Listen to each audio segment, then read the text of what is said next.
Hey Lifegiver listeners, are you looking for more content? Be sure to check out the Help Me With tab on the Lifegiver website.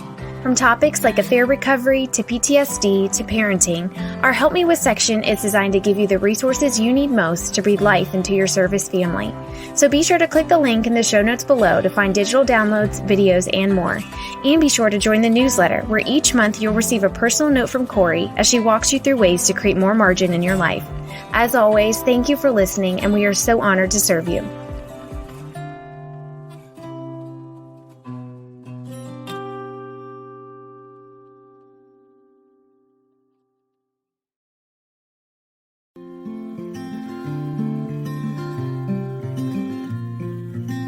Welcome to the Lifegiver Podcast.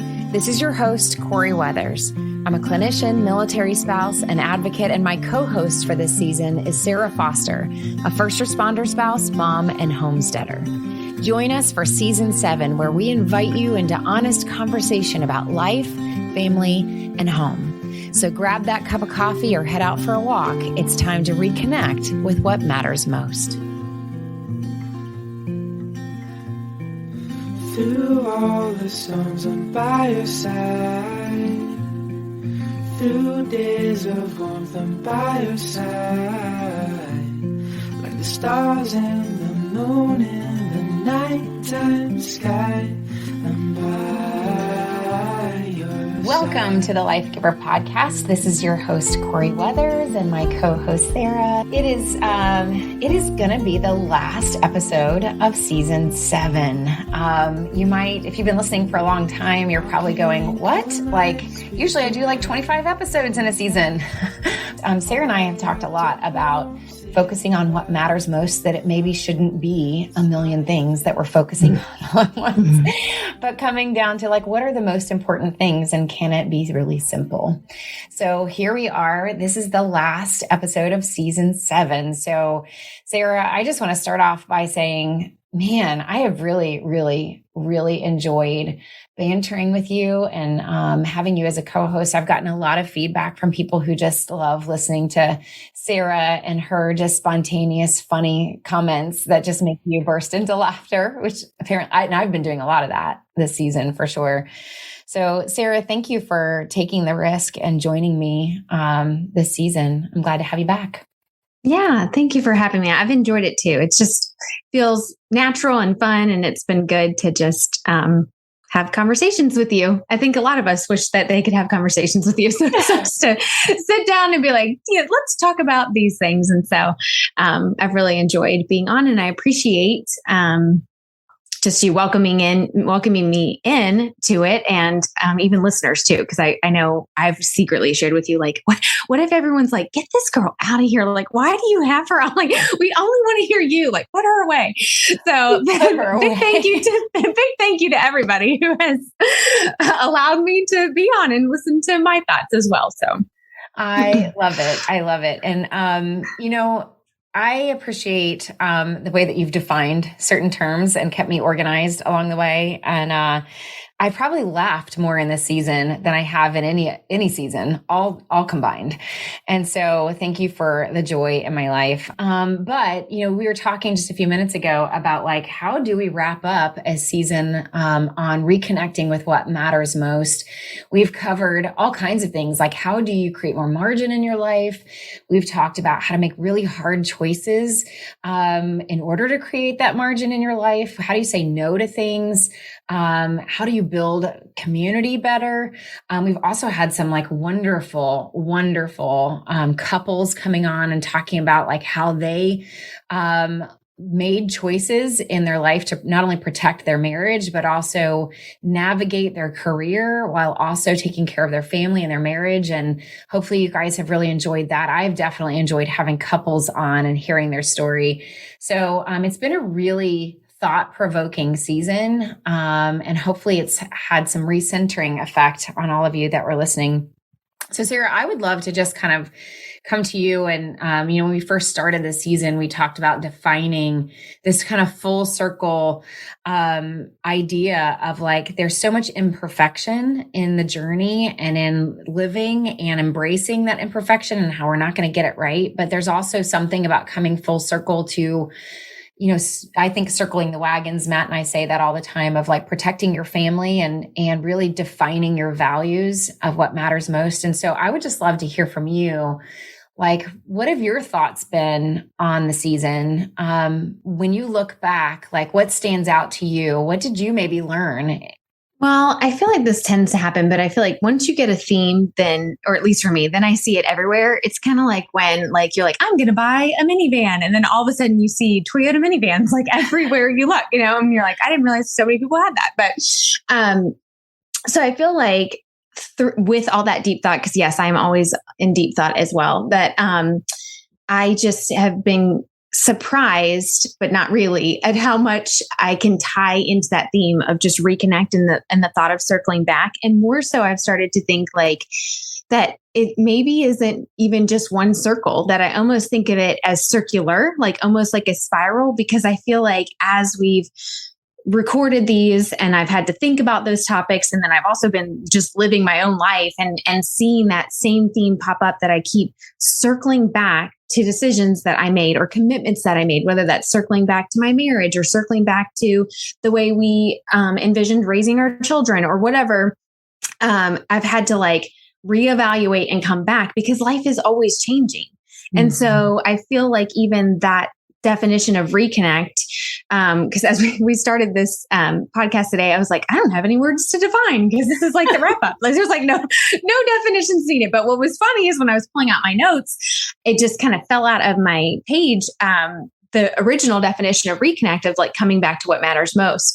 And I thought, it's so interesting, because I have done that myself in the time that we've been recording, of like circling back to what matters most and allowing that to look different in different seasons. And I feel like we're probably going to get into this a little bit, but it's been like it's the same theme, just applied somewhat differently. Like as I transitioned to having no longer little babies, like nobody's cuddling me. They're all just talking at me nonstop. And it's not super thought provoking. It's actually a bad thing. And so what does that look like? Like how do I connect with them or whatever? So, and I just feel like, it's a theme that isn't going to go away with a podcast. It's one that I'm going to just continue to carry with me, of that. Even when I think about when you were talking about that there's not as many episodes, and it's kind of what I see even in that picture, again, going back to that circle, is like almost like a momentum build of like, it felt for a while when we were talking about reconnect, it was like reconnect with this and this and this. And it was like, we had all these episodes, and then it just went whoop and circled back to the top. Like it just rose back up to the top of like, and that's done, and it's not like a done, never to return, but that's how I'm starting to just see our life is already built like that, with seasons and even traditions. Like you circle back to the same ones over and over and over again, but yet you're also moving forward. So now I'm starting to see it more as like I said, a spiral of like, I'll reconnect again and again and again and again, hopefully always coming back to the things that matter most to me. So I love that picture. In fact, I actually use a spiral metaphor for time all the time when I'm talking with people, because I really, you have to kind of follow my thinking on this, but I feel like time is more like a spiral than it is like a linear line. Like it's really easy to, like, the clock keeps ticking and we just keep, we think of timelines as being a linear line. Whereas I see life and time moving more like a spiral. And there's something about things come full circle all the time. You're right, whether it's seasons, but there's also things that we go through in our life that if you look back over time in your life, there's these themes that keep popping up in our life, right? And there's different themes for each person. If you went through abuse in your childhood, like you have to revisit that in your relationships and what it means to have trusting relationships. You have to revisit that when conflict comes up, or if you find yourself in an abusive relationship. It's almost like it spirals back around and gives you this opportunity of, are you going to grow through this? Are you going to evolve? But we can't evolve if we don't circle back, rethink it, and evolve it to the next level. That's why a spiral is moving forward, but it still loops on itself, right? And so whether it is trauma that you've experienced in your life, you have these new opportunities to reconnect with that trauma and evolve it forward. You can't erase it from your life. You have to evolve it forward. Or, we can apply it to joy-filled things too, like raising your kids that you brought up, right? Like you have moments to reevaluate what family means to you, what quality time means to you, and evolve it forward. Like you just said, my kids are older, quality time is changing, conversations are changing. How do I reconnect with my value of I want to have a close connected relationship with my kids, but I've got to reconnect with that value. And then I have to redefine it and live it out differently each time. So did you have any favorite episodes, Sarah, in the season? It's hard to pick because I felt like every time we did one, I'm like, I like that. I like that. I really liked Mark and Carolyn. That was probably one of my favorites. Just, I really enjoyed listening to them, but it's hard for me, like shout out to Mark and Carolyn. Cause I'm like, well, the other stories were good too. Like I don't want it to sound like, I didn't really care because they all brought something so different. And I think what I liked too, formatting wise, is like those breaks of like, we would talk about topics, but then look, here's how someone did that and that it is possible. And it's not just about talking in theory, but that you actually can, like, there's fruit there to be seen, that when hard choices are made or people slow down, that you can see, that there's something richer waiting for you on the other end of that it's not, like I said, it's not just theory. It's like practical application of people who are on the other side of it as well. Because I have a friend who she always says, like, if nothing changes, nothing changes. And it's really true. And so if you are starting off thinking like, well, that sounds nice, but it was nice to see people who had made those decisions and actually changed, and it did change things. Yeah. Because I think that can be the lie sometimes, that it'll always be this way, or this just is what it is, or, whatever. But actually, like, no, you can stop, pause, and you really can. And in this lifestyle specifically, we talk so much about not having control, because it's very true. Like our schedules aren't controlled, our, where we live isn't controlled always, or when we work or whatever. But there actually is a whole lot of control that we have, really mainly within ourselves, to decide and make different decisions and break patterns and step out into new ways. So I really enjoyed listening to those like real life applications. Yeah. So when I look back on it, I see how really in the process of reconnecting with what matters most, when we want to simplify things, there's really no way to do that without work. Like it is, all of the stories, my aunt, Jennifer Clark, Mark and Caroline, Lori and Jeff Hawkins, like all of these stories were of people who wanted something in their life. And I missed our first responder couple too, of like overcoming trauma, right? Like all of these stories, everybody wanted something to change and needed something different in their life, but had to like work on it to not only simplify their life, but also maintain that. And it wasn't just about like setting the boundaries. It's like, now we have to maintain those boundaries. And what does it mean to actually daily invest on the things that matter most in our life, so that we actually reap the benefit of having a more simplified existence, I guess, if you will.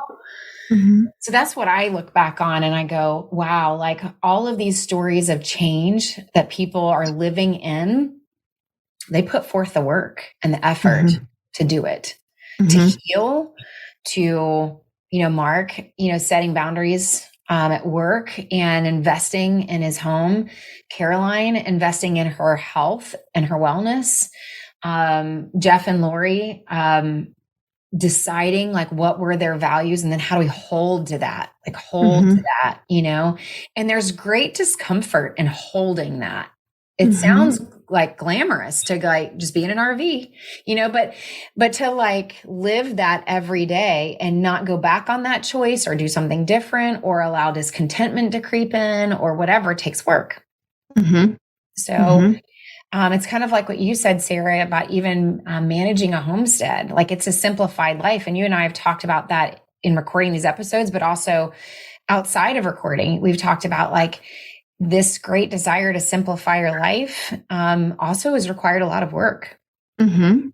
Oh yeah. Like, and that's what I got that analogy when we were talking. I'm like, it's not, it's that the difference of like, I want to buy a homestead, like, but that doesn't stop. It doesn't stop there. So like when we say, I want a simple life, like it doesn't stop there. Like once you get the simple life or you've limited it or you narrowed it down to these core things that I need to now start prioritizing, like there is a lot of tending to. And as someone who is not consistent, that is the most laborious part, is like the tending. Cause I'm a pendulum swinger. Like I'm like, you can visit and be like, oh, she's so organized. It's not true. It's that I like let it get so bad. And then I just freak out and do everything at the same time. Like I'm always one or the other. And so Kenny we were just talking about that with like, the amount of screen time that we give our kids, and summer has been really lax. And so I'm like, so I told them no shows because I'm just seeing all kinds of behavior. And it's like, that's really how it is with you. It's like all shows or no shows. Like they're just going to have to learn to like, because I'm like, he's like, I don't know if you're ever really going to fix that. That's just going to be kind of how you tend to go, but there is room for growth and recognizing. And so back to like the homesteading and the maintenance, like, yes, there's a lot of like, we were filling potholes yesterday. My son was like, when we become farmers, we're going to have to do a lot more than this. I said, I hate to break it to you. We already are farmers. How many people do you know fill in potholes like all day long, like, on their 1/4-mile gravel driveway? I mean, maybe you're out there, but not many of us. So, but I think that's the stuff that you don't think about. Mm-hmm. And I think too, in the society that we live, you see what you want and you think you can just have it. Like that, like you can consume it, like, and that what all the topics we talked about this season is about cultivating, and consumption and cultivation are very different. Yeah. Think of like consumption, like McDonald's, but then like think of like cultivation as like, it's not instant gratification. There are times where you're going to suffer loss. There are times when you're going to have to, press through difficulty and feel like it's in vain. And then there will be times of great harvest. Like it's more dynamic. Consuming is I eat the meal, it's gone. Yeah. Like, but cultivating is hard work, circling back, dealing with loss. And that will always continue. There is no set it and forget it. There is no Instapot of real relationship that you can just set it and it be done. So yes. We have talked a lot about like whether or not we should, I debate sometimes you think I'm off grid now. I entertain like, we don't need water. We'll just get a composting toilet. Like, 500 square feet. Then I won't have to clean anything. Like, that's, but there's a whole lot of work that comes behind those little YouTube channels where they look like they're living their best life with their composting toilet. Like they don't show you how much they have to do with it, But I mean, at the same time, it really comes back to what we've been talking about, which is how badly do you want it? Uh-huh. So for example, we've talked about like staying home with your kids, teaching your kids going to school. Some of you are thinking about, do I go get a job? What kind of job do I get? And all of those are based off of like, what is it that you're wanting and how badly do you want it? Mm-hmm. And what does that mean to go after that? It requires sacrifice and no on some things in order for you to have that, and it goes back to that conversation about hard choices. So I highly recommend that if you're kind of in that place of like, man, I have all these options in front of me and I don't know, like I want to, let's say, go back to work, but I also want to stay home with my kids. Like that's a hard choice. And then you have to decide, what do you value the most? And it's okay for some of you to go, this is a time in my life where I really either need to work or our family needs for me to work, or I need to exercise my brain, and that I need to value that more than the mom guilt that I'm carrying. But some of you are not in that place and you're not necessarily needing a career, and you really want the permission to just stay home with your kids, and that can be enough, and that it's okay to value that. So there's lots of distractions out there that kind of invite us to value new things and have new ideas and look at what everybody else is doing. And the world is so loud and consuming everything. You're right, Sarah. There's not a whole lot of lessons on cultivating the one thing or cultivating the two things that you value most. And it's really easy for, I know me, maybe for a lot of other people, but it's really easy for me to start cultivating something and then get distracted with more things to start because I wasn't comfortable with the discomfort of the work. Right? Like it would be really easy for me to abandon the potholes to go tend to the garden because that's more rewarding. Another thing we could talk about as we wrap up this season is that reconnection and values look different for all of us. And so I know for me, I just launched my son into college 2 weeks ago, and that has been a huge life marker step, to go through. And Sarah, you're in a generation where you said earlier, you're not necessarily with toddlers, you're with I think elementary school. I don't think you have quite middle school yet. Is that right? No, we'll be there. So it's 10 and 9 is where I'm at. So I'm in this, I guess they call those tweens. Upper elementary school. Yeah, tweens. And so one of the things that I was thinking about was how, we've talked a lot about how do you set good, healthy boundaries and how do you define your values and how do you make tough, decisions along the way. But I wanted to kind of spend a little bit of time talking today about how really it depends on the season you're in too, that your values change based off of your life stage. And you have to give yourself time to evolve into, or if we go back to the spiral, even loop back on what does family mean to me now that I'm in a new stage?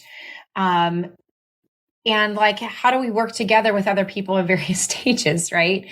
So I know that's a big statement, but I've been thinking a lot about wow, I just launched my first kid into college and I knew this time was coming. I've thought about it for a long time, decade at least of I remember staying at home with my kids and I remember imagining what are they going to look like as teenagers? What are they going to look like as adults? What's their personality going to be like? How am I going to feel when I launch them off to college? Or launch them off into adulthood. And I remember being at your stage, Sarah, where I was oh my gosh, it's kind of around the corner. And how do I ready this little person for that? And how do I be present?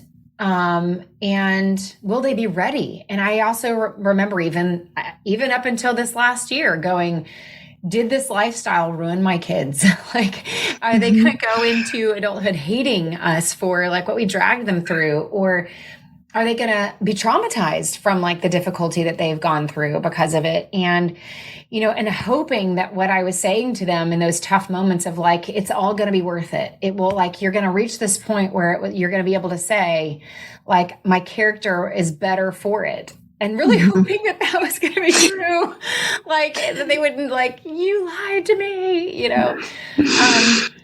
So there's all these different stages of what's most important. And now that we've launched one and still have one in the house, we're at a place of what does it mean to reconnect with what matters most at this stage for us and for us? And then I'd like for you to be able to kind of talk about, Sarah, where you are. For us, it is about still the four of us. It's also about aging parents. It's also about how do I stay connected to my kids now that one is far away from me, and how you can't have family game night like you used to, so how do I make room in my life to reconnect or stay connected with the people in my life that matter, that takes time, that takes money, that takes energy in a different way than it did before, and prioritizing that. And I remember looking at other spouses or other families that were ahead of me that were kind of disappearing. They were I wouldn't see them for a really long time. And it was because they were traveling home to take care of aging parents, or they were traveling to see their kid at college, and they were less involved, in the military, at least, when we would have coffee groups and community events and that generation was not around very often. And now I'm finding myself entering into that space where I'm having to ask myself, well, what matters most to me? So, I'm Generation X, and the force right now, I'm not sure about the first responder force, but I would say the military force is 92% millennials and Gen Z now. Mm-hmm. And that means I'm in the 8% that's left over. I am not the majority. And so, Sarah, I know you're a millennial. And so I don't know how you feel about that, being called a millennial. Yeah. I will say millennials have gained a ton of respect compared to like 10, 15 years ago when everybody was adolescents and needed the grace to figure out their life. I think millennials are interesting. I think the spread's always the same as far as how many years it captures, but I feel like I sometimes can relate more to Gen X because like I didn't get a cell phone till I was 17. Mm-hmm. So I lived most of my childhood in a different world than like the kid who was born when Toy Story came out, which I think is also a millennial, you know what I mean?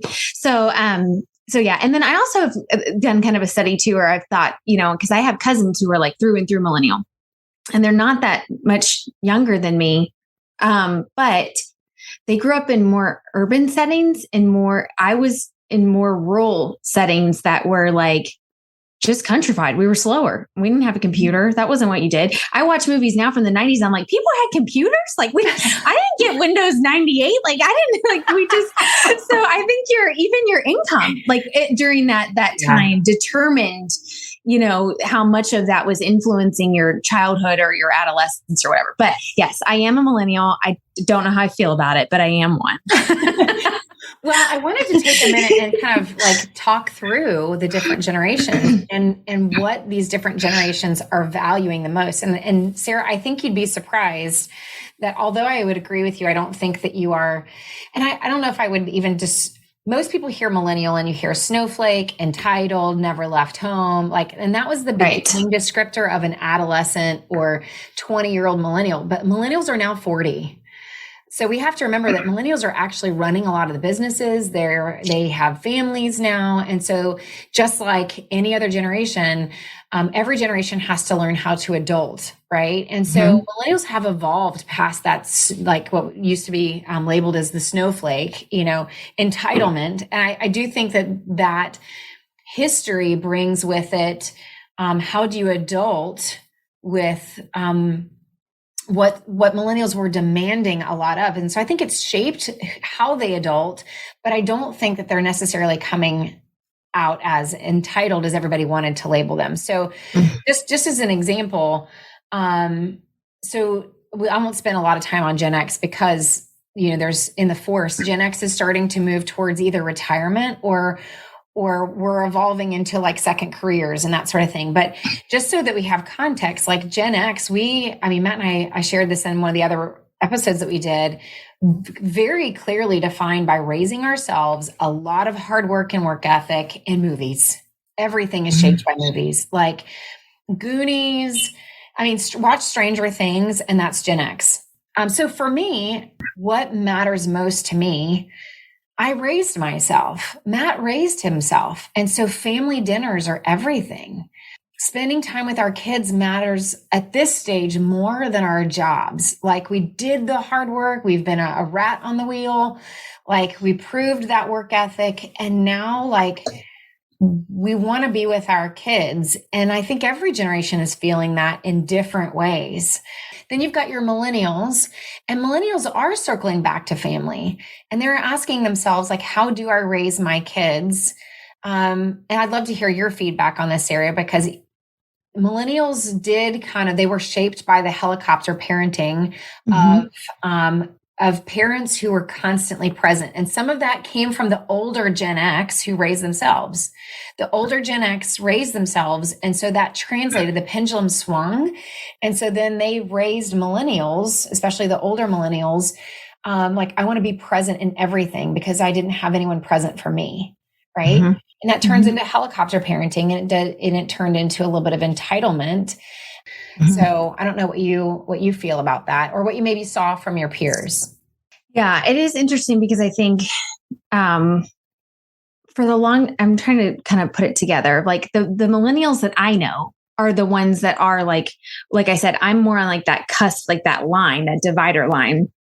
And so you're right. Like in the police force, like we are the old ones like now, which is really weird. Because when you're the young one for so long, you kind of think like, I'm always the young one. And then you're like, well, crap, I'm the old mom. Like, and it's like, how old do you think I am? But so looking at some of the younger millennials come in, we still feel sometimes a little bit gapped from them because we didn't have some of the stuff that they like for the 2000s, which is like what was my like defining era. That was, I feel like whatever era you were like a teenager in is kind of what sets you in. And that's, I was September 11th. Like that, I remember it. I wasn't in elementary school. I was in high school, but I also wasn't a young adult, which is more Gen X was right there. Right. Cause I'm literally at the cusp. So, but I think, the ones that I see and know, the millennials that I know, it is that thing of like, I feel like we kind of all feel in the group of people I see or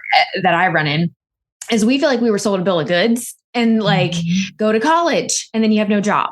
Like go to, so many of us are like, you don't have to go to college. Like that's how like, we're kind of like, not that you can't, but it's not like what we heard growing up was that's the only way you'll get a job. That's the only way you'll, and it was being shaped by, at least for Kenny and I, both our dads who were hard workers, only had a high school education and got passed up for, things by the college degree kids. So they hammered it into us to get these degrees. And then we come out in an economy that had nothing and was like, well, where's all your experience? It's like, you made us go to school. We don't have any experience.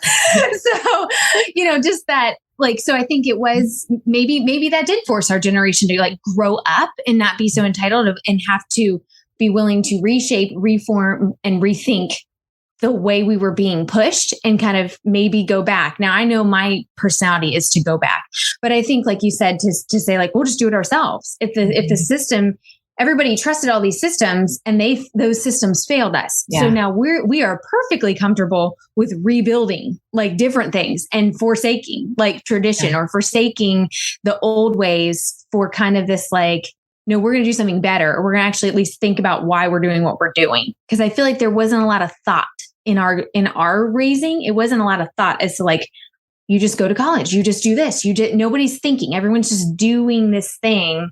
And then it falls flat on its face. So I think that has shaped us. That's so, okay. So this is super powerful, what you're saying, because here's what's basically happening. Our generation was, you go be a part of something, you go get the degree and you go be a part of something. And that's how you change the world, get a job, whatever. And then the millennial generation is coming along going, that didn't work for me. And so I have to go build it myself. Like when you look at our culture and the things that have popped up in the last 10 to 15 years, I mean, startup companies, the tech industry, like so much of that was launched from millennials who maybe or maybe not had degrees. Like they were a talent-driven generation, less based off of the education. It's like, if there's not a space for me, I'm just going to go start one myself, which is phenomenal when you think about it. Right. And so when you talk about like reconnecting with what matters most and what drives your motives and what drives your passion, right? It is important to see this from a generational perspective, why you've got an older generation that's like, why would you go and start something new instead of taking what's already been built and making it better? Right? Versus a generation that's like, I'm disappointed with what was offered to me and I can do it better if I build it myself. Or if you don't give me the respect to come in and make it better, then I'll just go create something new. Right. And so, and none of that is wrong or bad. It's just two different generations on what do you value. The older generation valuing what has been established and preserving that, I think, a little bit. And then a newer generation that is valuing creativity, valuing opportunity, valuing, like we were talking about in the beginning, simplifying, that we have the privilege to simplify if we want to. Like, I don't have to trust whatever system is in place when I can do it probably better myself based off of what my values are. homeschooling, homesteading, going back to that piece of land rather than like the inner city or urban settings, right? Like I can do it better myself based off of what my values are. I value raising my own chickens. So that's what I want to do. And I can learn how to do that now. Right. Yeah. And I don't have to go to get a degree to do that. I've got YouTube. And millennials were the ones that led the way on first putting that information out there. Like, why go to an institution and pay all this money? We could just teach ourselves. Right. Or be an expert in that myself. And so this is really important for understanding what drives you and what's driving each generation, so that when you are forming community with people, when you're trying to set boundaries with people to say, this is how I need to change my life and my world based off of what I value, those decisions like bump up against each other. And it can create conflict and division if we don't understand how those different generations make those decisions and how they value different things for different reasons. Right? Like that's what's happening in our culture right now, to see people abandoning the military force, abandoning the police force, because this institution that you could just come in and get a job is now disappointing, I think, the younger generation. And I would love to hear your thoughts on this, Sarah, because this is, I know, hits home for you probably too personally. But like when you have both the military and the first responder institution is taking huge hits for moral failings. And that doesn't necessarily reflect everybody in the force. Not everybody is making those moral decisions that are being blasted all over the news, but it affects the overall institution, where people are like, I don't want to align myself with that institution. I'd rather just go do something myself. And so I know military, we are not reaching recruiting numbers because people are seeing that and going, why would I want to be a part of something when I can just go start something myself? Or why align myself with the police force when justice no longer feels good? And then you've got people like Kenny that are like, but this matters. Yes. But I think he just said this to me the other day. We were talking about the boys and whatever they wanted to do when they grew up. The boys weren't around. And he goes, I hope to God they don't want to be a cop. And it made me think of Matt, because his dad was like that, right? Yeah. It like instantly made me think of that. And I just thought how interesting, and also how sad, because it does mean something to him. But it also has become so, okay, we're talking about what we value and entitlement, right? We talked about like millennials with like entitlement. Entitlement would be like, I should be the president of this company, even though I am 19, like, or whatever. And I have worked one job. That's entitlement, right? Not willing to work hard. But value though, and what I see, at least in like police world, is no one's being valued. Yeah. And that's kind of true even in, I think about when I was trying to map out what my reality became as an adult, as a millennial entering into like adult world. One of the things, like even what you said, it was about getting a job and then linking up with something and being devoted maybe to that company. And there was opportunity to rise within that company or to stay true to something. And what we saw in our adult life was like, AT&T is going to offer the new customer a free phone, but you have to keep paying for yours. There's no value to people in what they give. And there's no, it's not a give and take. And so then you crank up the heat and you do have moral failures and you do get really bad associations and the name of like just speaking to police gets drawn through the mud. But none of the other stuff went away. You're still getting shot at. You're still getting expected to work like swing shifts of like, now you're on days. Oh, nope. Now you're on mornings. Oh, nope. Now you got to come in at 2 a.m. and it's changing. And you're expected to have really no life. The society doesn't value you. Your paycheck doesn't value you. The company you work for, well, not the company, but the office, the sheriff's office that you work for is treating you like a number. Yeah. Why would someone want to come into that? And why would you wish that for anybody, no matter how meaningful the work?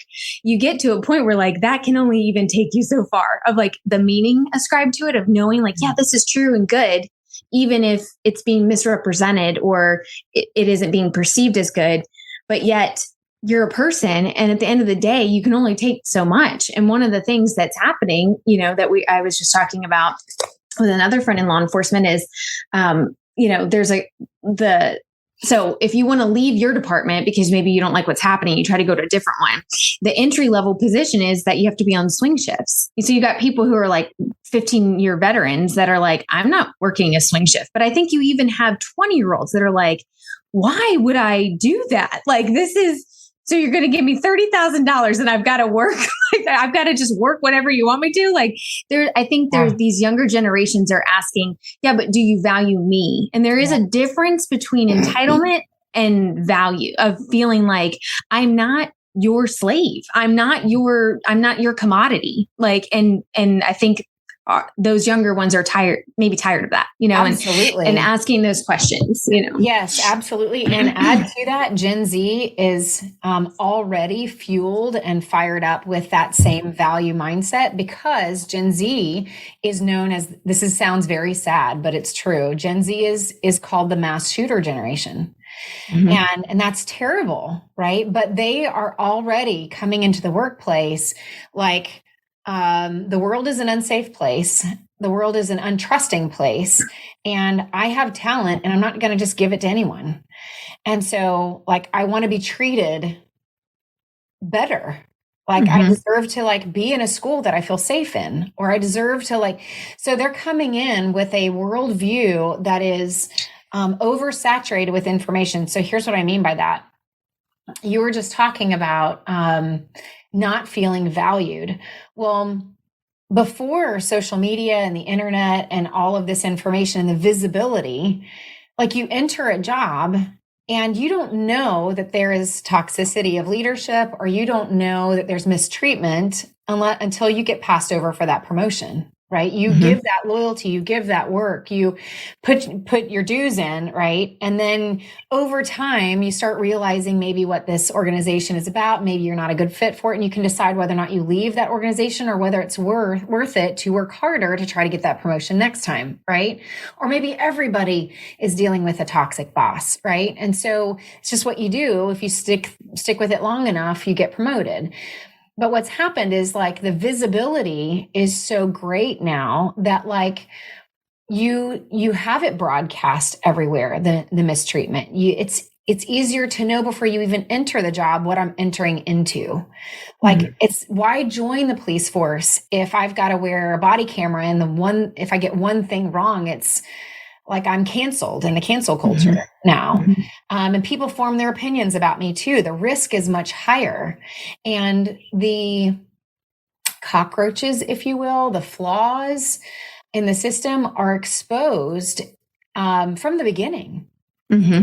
And so you decide from the beginning whether or not you want to even align yourself with something, when all of that is not only being exposed, and I can make the choice whether or not I enter it and put my talent there, or whether I risk being aligned with something that could taint my character.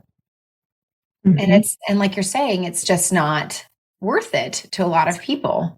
Right. And so 64% of Gen Z don't trust the government. And I think that includes both forces as well. Trust the institutions. I think you could kind of fill in the blank instead and say they don't trust the institutions, because so much more is visible before, And so I think that I love the way that you define that, of just going, it's not entitlement. It's just wanting to be valued and wanting to bring something to the table that's valued. And if it's not valued, then can I take it elsewhere? And I know the military system is relooking at their pensions and their retirement system, and it is going to have huge consequences of people being recruited and staying with the job if it's not worth it to cross that 20-year finish line.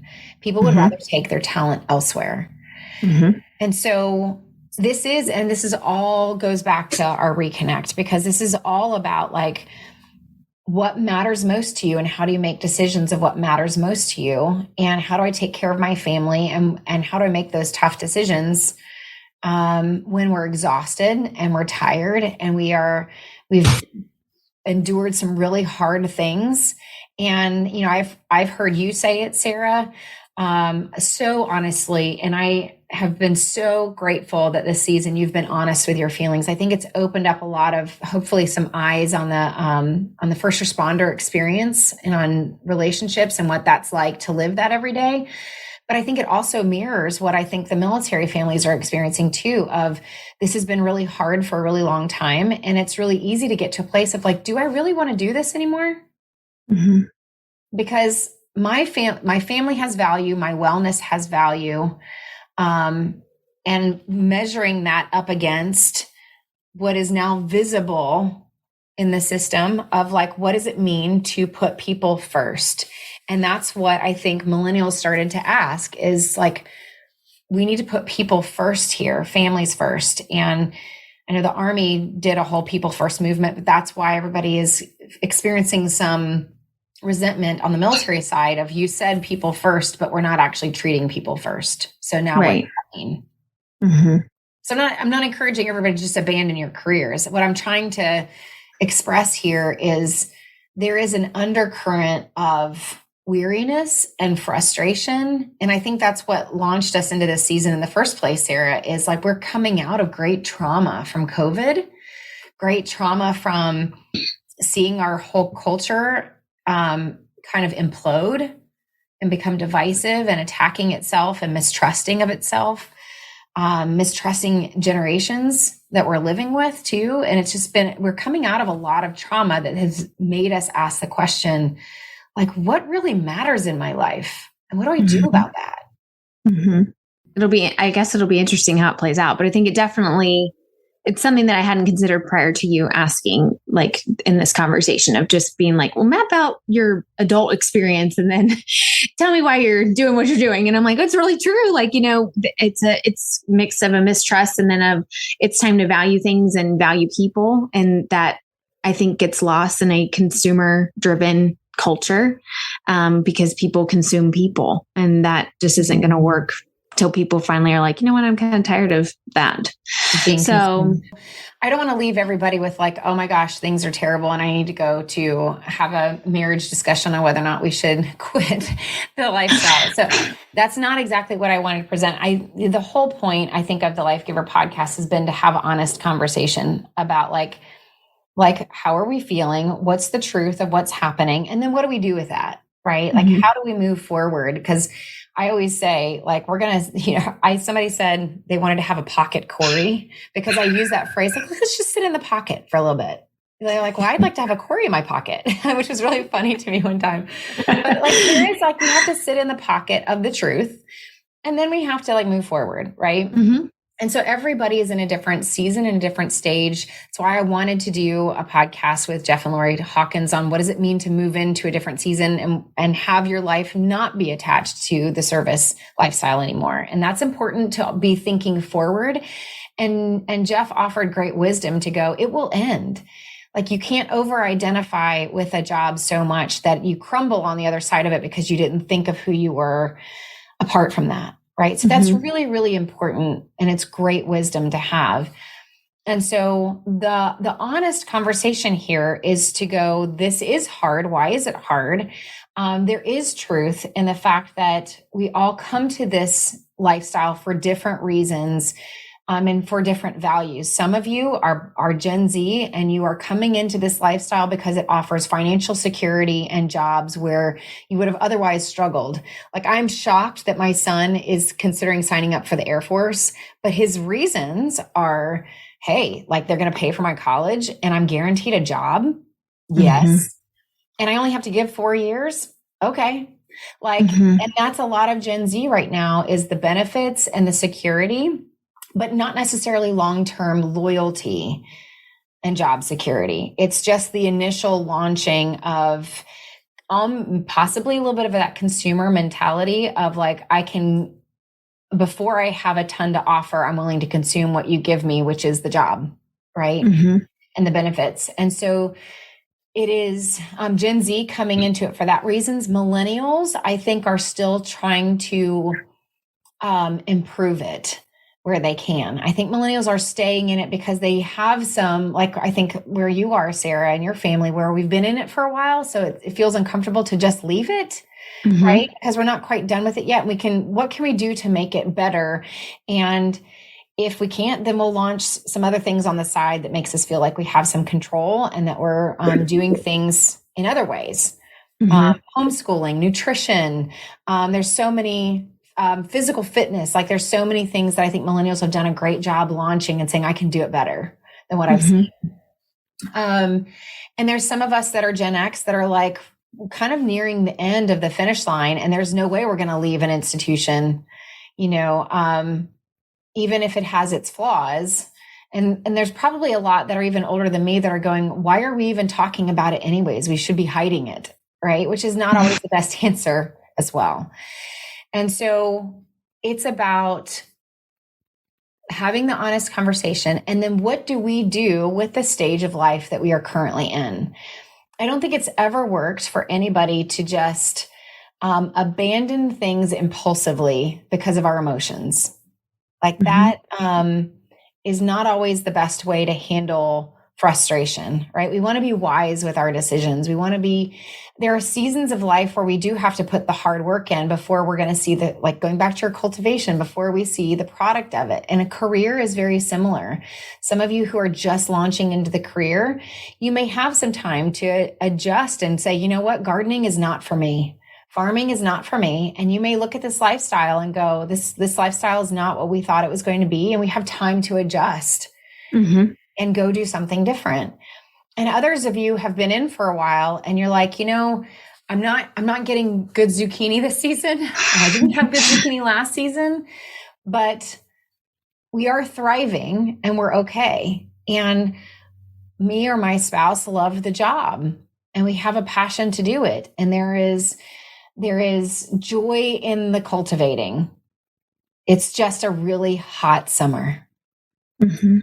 And so it's worth it to stick around, because abandoning it just because there's a drought this summer could be abandoning a lot of things without something else lined up to know what to do with it.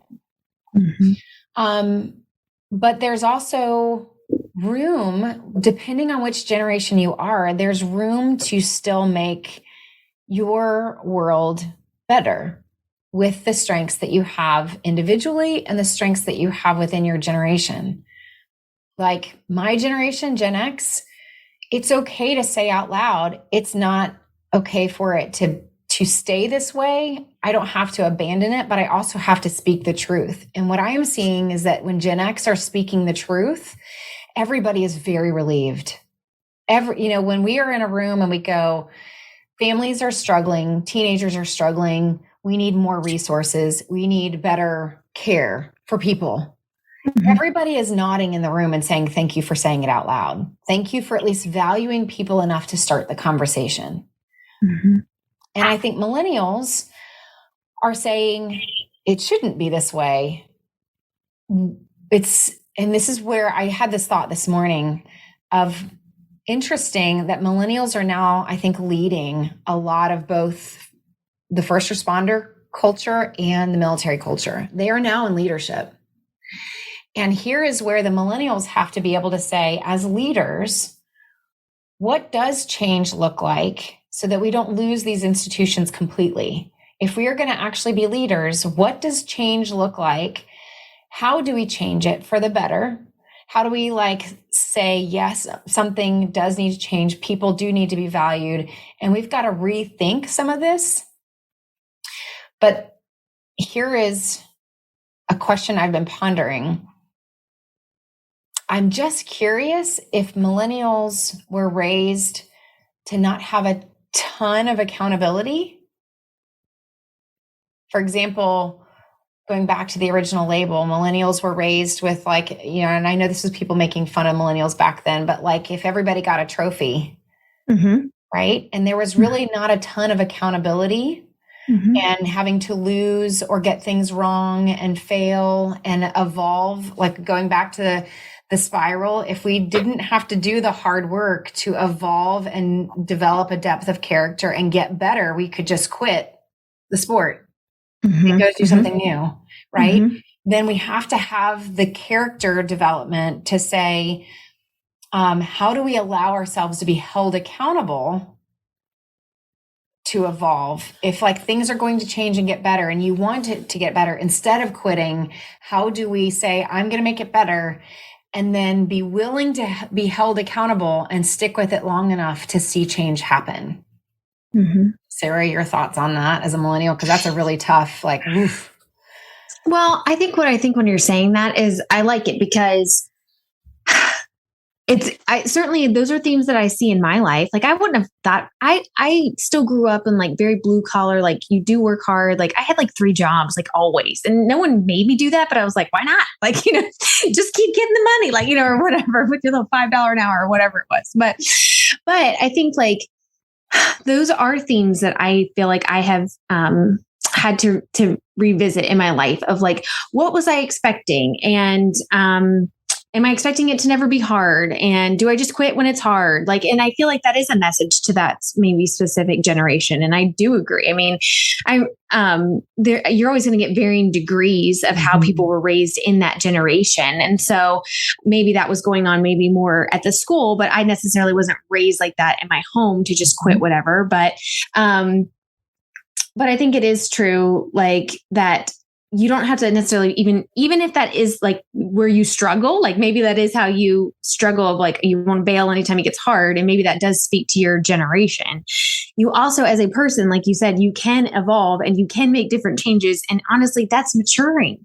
Yeah. Like, and that is, I've thought a lot about that this year of like, it sounds so silly, but literally on my 35th birthday, we were traveling and something just kind of came in my head that was like, it's time to grow up. Now, I'm a very responsible person. I'm not like being reckless in my relationships or with my commitments, but there was something in my head that was like, it's time to just grow up and stop complaining, like stop like crying about how everything is so hard and accept that hardship is in life. And what does that look like? And so, I don't know. I think it is hopeful to know that while it's insightful to know where maybe our weaknesses are or why our perspectives are the way they are because of the pocket of time we were born and raised and came into adulthood in, it's also good to know that you still have control over that and that that what is timeless is our ethics and morals and virtues. Good grief. Where did virtues go? Like those things are timeless and we all have the ability to tap into those things, to be of someone of upstanding character, which means to have tenacity and to not quit and to not always, look at what you're getting out of it, but to pour into others. All those kinds of things are timeless. And so we can choose, and that's what it takes to do the hard work and grow past even our limited worldviews or our perspectives that ensnare us. Yeah.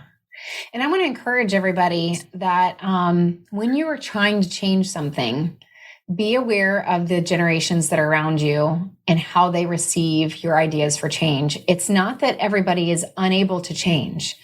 It just means each generation changes things in a different way, right? And so if you are a millennial or a Gen Z and you're trying to especially change a whole institution, you have to build relationships with the other generations to help them understand why you're wanting to change an institution that they were taught to just join and like keep your head down and get through.